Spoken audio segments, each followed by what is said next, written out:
Okay, so what I thought I would do today is I'll take a quick look at the share factory that's on the PlayStation 5.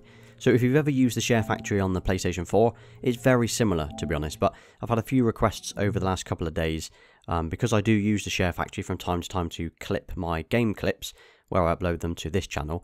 I thought I'd just demonstrate what the software is, how you get it, how you use it, and why I think it is a pretty sort of versatile software.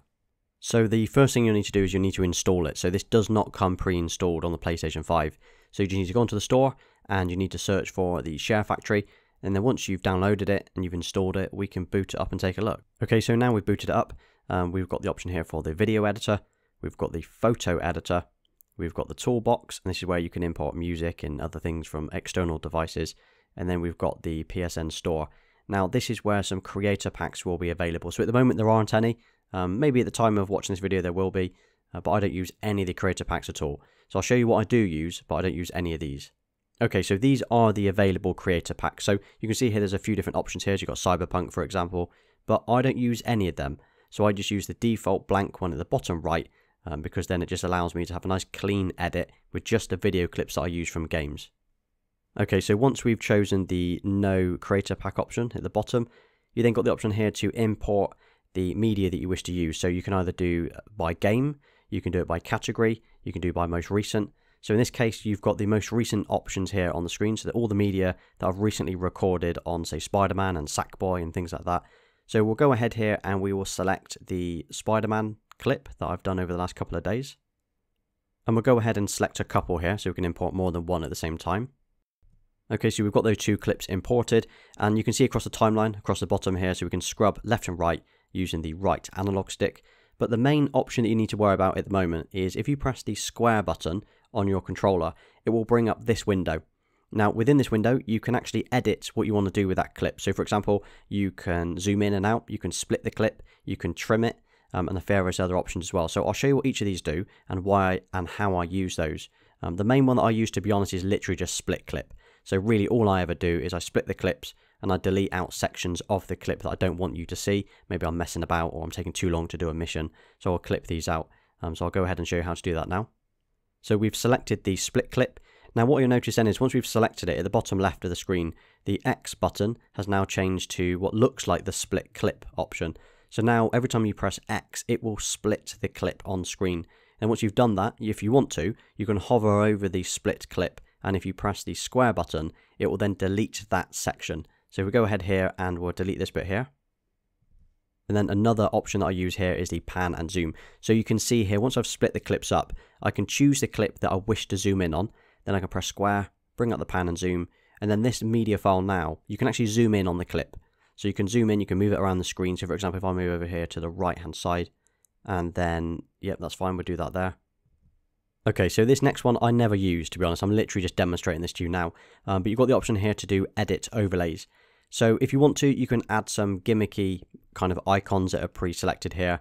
So there's a couple of images, there's some text. You can add your own as well. So, you know, they're okay. There's not something that I would add, but just for the sake of this demo, I'm showing you what you can do. So you can change the opacity, you can change the duration. There's a few other options here as well. So if we just move this around the screen, I'll show you what we can do with it.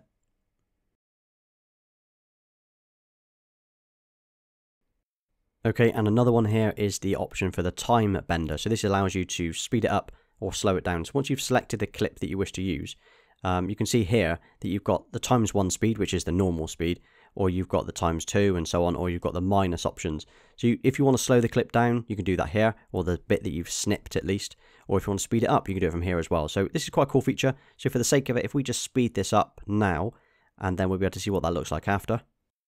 So as you can see, that clip is moving really quickly now. But if you want to, you could slow it down. So if you had like a cool scene, something you'd done, a cool jump or a trick or something like that, you could slow it down massively as well to kind of emphasize what you've just done. So now we've done that bit, the next thing to do is to delete all the rest of the clip that we don't need. So again, snip it, trim it, and then if you press the square button, it will let you delete that part of the clip.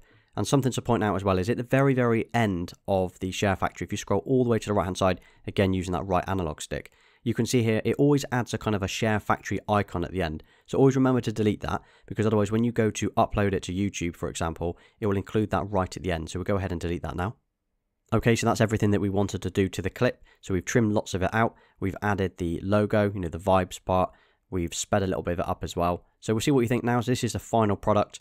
Obviously, if you were doing some gameplay, you can cut out loads. You can trim out loads that you don't want to see. You can add in some different icons. You can speed it up, slow it down, whatever you need to do. So this is definitely the best way to do it. Okay, so we finished with a clip. We are now ready to save it. So you can either save the project if you think you might come back in the future and you need to make some edits to it. So you might want to go ahead and save that. I typically don't, because I just trim out the video clip that I don't need and then I re-export it. So you render it from here. It'll take you maybe a few minutes, maybe up to half an hour, depending on how large the clip is. And once it's ready and it's saved, you can then upload it to YouTube. Assuming you've already linked your YouTube account, it's just a case of clicking on the YouTube icon, putting in the title, the description, any tags that you wish to use. Now, I always upload it in unlisted view. Now, that means that it uploads it to YouTube, but nobody else will see it. And that gives me time then to go onto the app on my phone. I can go in, I can maybe edit the description again, edit the title, add a thumbnail, because you can't do that through this. And then it's good to go. So again, upload it unlisted, open it up on the app on my phone, and then I go public with it when it's ready. So that was a quick overview of the Share Factory on the PlayStation 5. And as you can see, it's very, very similar to the PlayStation 4 Share Factory, just that it runs a lot quicker. If you've got any questions at all in relation to the software, please drop those in the comments and I'll try and get back to you. And as always, thank you for watching. If you want to stick around on the channel and see more gameplay, including Spider-Man and Sackboy and various other Xbox games, please don't forget to like and subscribe to the channel. Until next time.